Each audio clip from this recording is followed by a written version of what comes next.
Kalian pasti tahu kalau misalnya karya seni kayak gambar, lukisan, atau bahkan tari itu punya komponennya sendiri. Nah, tapi video yang sering kita tonton di Instagram, TikTok, atau bahkan TV juga punya komponennya sendiri. Penasaran apa aja?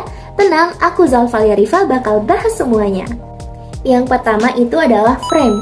Kalau bahas tentang frame, mungkin yang pop up pertama kali di otak kita itu adalah sebuah bingkai. Tapi frame yang dimaksud di sini adalah sebuah gambar. Nah, video ini terdiri dari beberapa frame, yang berarti video ini terdiri dari sekumpulan gambar. Frame ini terbagi ke dalam 3 jenis. Yang pertama, still frame. Still frame bakal bikin video kita jadi nge-freeze atau diam. Yang kedua, sequence frame. Sequence frame ini merupakan rangkaian atau sekumpulan frame yang membentuk suatu video. Dan yang ketiga, itu ada keyframe. Kita sering banget nemuin keyframe di animasi bergambar kayak kartun ataupun anime. Komponen selanjutnya ada FPS, yang biasa disebut frame per second, atau berapa banyak frame dalam 1 detik. FPS ini ada banyak jenisnya, tapi yang sering kita temui itu ada 3. Yang pertama ada 24 fps atau 24 frame dalam 1 detik. Bentuknya itu cenderung tidak solid dan sering digunakan untuk film karena lebih dramatis. Yang kedua ada 30 fps atau 30 frame dalam 1 detik.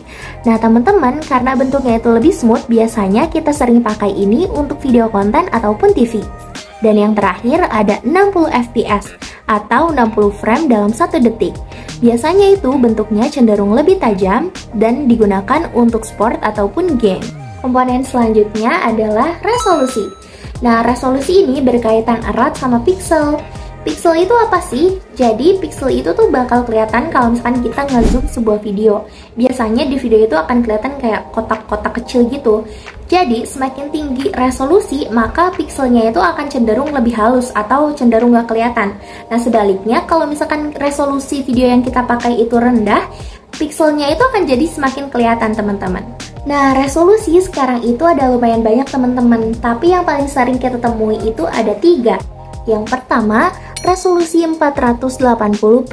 Video dengan resolusi ini cenderung memiliki rasio pixel yang lebih kecil sehingga berpengaruh pada resolusi keseluruhan video, kualitas, serta detail video yang agak kurang tajam, teman-teman.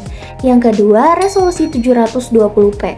Video dengan resolusi ini memiliki kualitas video yang lebih tinggi karena tergolong ke dalam resolusi definisi tinggi atau HD. Dan yang terakhir, resolusi 1080p. Video dengan resolusi ini memiliki jumlah pixel yang lebih banyak daripada 2 resolusi sebelumnya. Hal ini membuat video dengan resolusi ini terlihat paling tajam dan detail. Nah, yang terakhir itu komponennya ada yang namanya aspek rasio. Aspek rasio ini adalah bidang dari konten yang dibuat.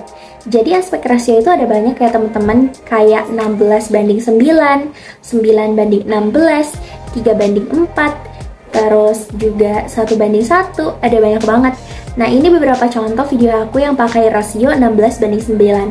Ada yang ini, dan ini.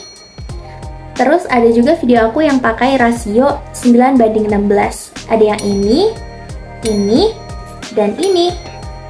Oke teman-teman, itu aja pembahasan seputar komponen dari video yang sering kita temuin. Aku Zalfalia Rifa pamit undur diri. Dadah!